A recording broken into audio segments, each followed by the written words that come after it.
ہاں ڈاکٹر صاحب کے ساتھ ہی رہتی ہیں کیونکہ ان کے کوئی اولاد نہیں ہے، شمع نے بتایا۔ اوہ چچا، عمران نے اظہار افسوس کیا۔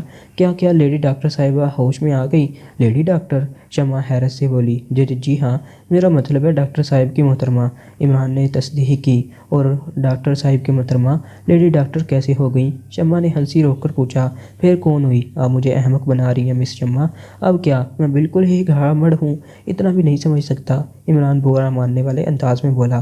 ارے میں تو مذاق کر رہی تھی، آپ درست کہہ رہے ہیں۔ بہرحال آنٹی ہوش میں آ گئی ہیں، انہوں نے بتایا ہوگا کہ ڈاکٹر صاحب کیسے، میرا مطلب ہے ان کا انتقال کیسے ہوا؟ ہاں انہوں نے پولیس کو بیان دیا ہے، ہم لوگوں کو تفصیل نہیں معلوم، شمع نے جواب دیا۔ اس کے بعد بھی عمران احمق بن کر ان لڑکیوں کو احمق بناتا رہا اور بہت سی کام کی باتیں معلوم کر لی۔ پھر وہ وہاں سے اٹھ گیا۔ ارے کہاں؟ لڑکیاں بیک وقت بولیں۔ دوسرے کمرے میں، جہاں وہ لوگ موجود ہیں، مگر ہم لوگ تو وہاں نہیں جا رہے۔ اور میں مرد ہوں۔ ارے آپ کو کیسے پتہ چلا؟ شمع بولی۔ میں اتنی دیر سے یہی جائزہ لے رہا تھا، میں نے ایک بار بھی آپ لوگوں کی طرف ناک پر انگلی رکھ کر اوئی اللہ نہیں کہا ہے، اس لیے ثابت ہو گیا کہ میں مرد ہوں، عمران نے کہا اور کمرے سے نکل گیا۔ لڑکیاں دبے انداز میں ہنسنے لگی تھی، لیکن دوسرے کمرے میں پہنچ کر عمران کو احساس ہوا کہ وہ سچ مچ تھوڑا احمق بن گیا ہے۔ یہاں یوسف تیموری موجود تھا اور عمران لڑکیوں کے ساتھ وقت ضائع کرنے کی بجائے اس سے بھی معلومات حاصل کر سکتا تھا۔ شمع شاید اسے اس لیے دوسرے کمرے میں لے گئی تھی کہ وہ یوسف سے نہ مل سکے۔ یوسف نے اسے دیکھ کر حیرت کا اظہار کیا۔ تم کیسے آئے؟ بس ایسے ہی، مجھے اس واقعے کا بڑا افسوس ہے، میں نے سوچا کہ ڈاکٹر صاحب کے ہاں بال بچوں کو تعزیت دے آؤں، عمران نے جواب دیا۔ حیرت انگیز واقعہ ہے عمران، میری تو عقل چکرا گئی ہے، سمجھ میں نہیں آتا کہ کیا ہوا، وہ روشنی کیسی تھی؟ اور یوسف متحرانہ انداز میں بولا۔ اوہ تو کیا تم بھی پتہ لگانے آئے ہوئے ہو؟ عمران نے یوسف سے پوچھا۔ میں کیا پتہ لگا سکتا ہوں؟ ارے ہاں، کیسا ذہن سے اترا ہے، تم لندن میں جاسوسی کیا کرتے تھے، بہت شوق تھا تمہیں اس کا، ذرا پتہ لگاؤ کہ یہ سب کیسے ہوا؟ یوسف بولا۔ معمولی بات ہے، عمران چٹکی بجا کر بولا۔ سچ عمران، ضرور کوشش کرو، مجھے اس سلسلے میں معلومات فراہم کروں، میں تیار ہوں۔ پہلے یہ بتاؤ کہ تمہارا ان لوگوں سے کیا تعلق ہے؟ ڈاکٹر اشرف ڈیڈی کے بچپن کے دوستوں میں سے تھے، یوسف نے جواب دیا۔ گڈ، وہ کس طبیعت کے انسان تھا؟ میرا مطلب ہے ان کا کوئی دشمن وغیرہ بھی ہو سکتا ہے؟ افسوس، مجھے اس بارے میں زیادہ معلومات نہیں ہے، ویسے ڈیڈی کی زبان میں یہ سنا ہے کہ عمدہ آمدی تھا اور خلوص اور دلچسپ اور سیر و سیاحت کا بے حد شوقین تھا اور اکثر ڈیڈی کے ساتھ خطرناک سفر کر چکا ہے، یوسف نے بتایا۔ اس کے دوسرے دوستوں کے بارے میں بتا سکتے ہو؟ میں نے کہا نا کہ مجھے زیادہ معلومات نہیں ہے، بس ڈیڈی کے علاوہ چند اور لوگوں کے نام جانتا ہوں جو ہم نوالہ اور ہم پیالہ تھے، وہ سبھی سیر و سیاحت کے شوقین تھے۔ وہی صحیح، تم نام تو بتاؤ، عمران نے کہا اور یوسف نے چند نام دہرائے۔ عمران نے انہیں ذہن میں نوٹ کر لیا تھا، یہ لوگ اس دن بھی وہاں موجود ہوں گے سالگرہ میں؟ ہاں، یوسف نے جواب دیا۔ ڈیڈی اشرف کا کیا حال ہے؟ آنٹی بیچاری بہت غمزدہ ہیں، شدید محبت تھی دونوں میں اور یہ محبت محدود اس لیے رہی کہ ان سے کوئی اولاد نہیں ہے۔ اوہ، انہوں نے پولیس کو کوئی بیان دیا؟ ہاں، بیان کوئی خاص نہیں ہے، انہوں نے بتایا کہ ڈاکٹر بالکل پرسکون تھے اور پارٹی میں شریک ہو کر کافی خوش خرم تھے۔ تھوڑی دیر قبل وہ اپنے دوستوں میں بیٹھے ہوئے تھے، پھر انہیں اکیلا دیکھ کر ان کے قریب پہنچ گئی، انہوں نے جیب میں ہاتھ ڈالا۔ اسی وقت لیڈن اشرف دوسری طرف متوجہ ہو گئی اور پھر وہ روشنی پیدا ہوئی اور ان کی آنکھیں بھی چمک گئی، اور پھر جب انہوں نے پلٹ کر متحرانہ انداز میں اسی روشنی کے بارے میں گفتگو کر لینے کے لیے ڈاکٹر کی طرف دیکھا تو انہیں وہ عجیب و غریب منظر آیا اور وہ چیخ پڑی۔ عمران خاموش ہو کر سوچنے لگا۔ بہرحال یہاں آنے کا مقصد پورا ہو چکا تھا، اس لیے وہ تھوڑی دیر وہاں رکنے کے بعد یوسف سے اجازت لے کر باہر نکل آیا۔ دوسرے لمحے 2 سیٹر فلیٹ کی طرف دوڑ رہی تھی۔ اسی شام وہ باہر نکلنے کے لیے تیار ہو رہا تھا کہ دروازے کی گھنٹی بج اٹھی۔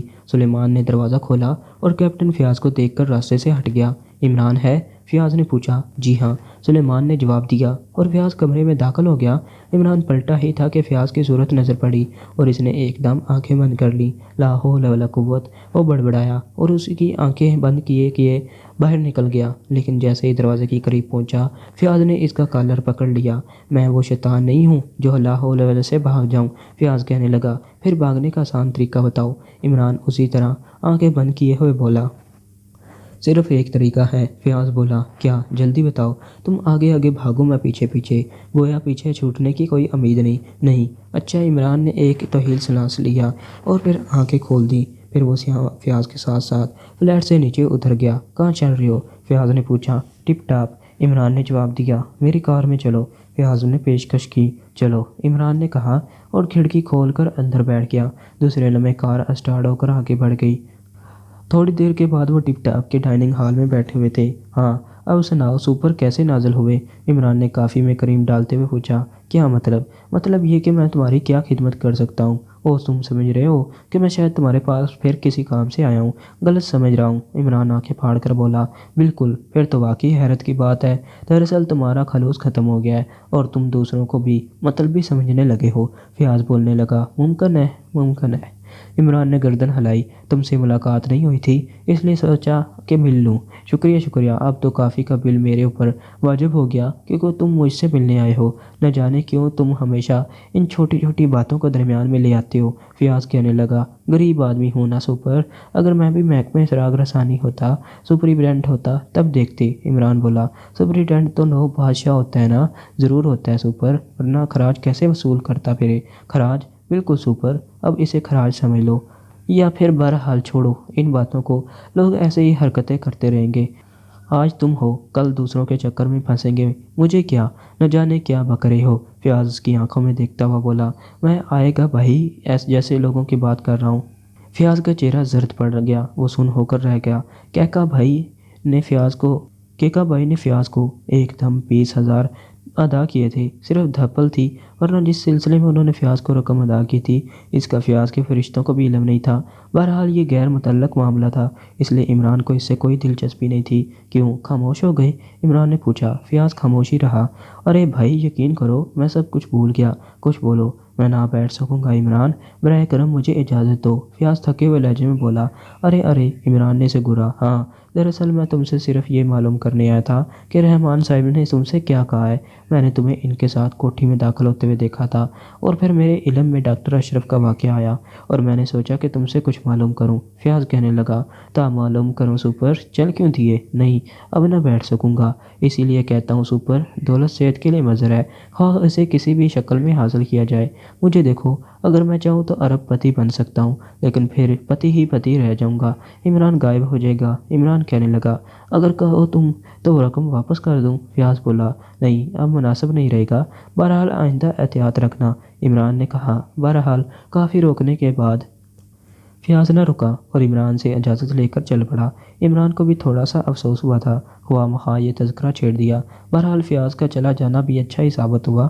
وہ اس وقت اپنے ذہن کو آزاد چھوڑ دینا چاہتا تھا تاکہ پھر پوری قوت متا کرے اس سلسلے میں سوچ سکے۔ کئی گھنٹے وہ کلب کی تفریحات میں مشغول رہا اور پھر اس کا ذہن صاف ہو گیا اور پھر وہ اٹھنے کا ارادہ کر ہی رہا تھا کہ وہ خوفناک واقعہ پیش آ گیا جس نے اس کے ذہن کو ایک بار پھر الجھا دیا۔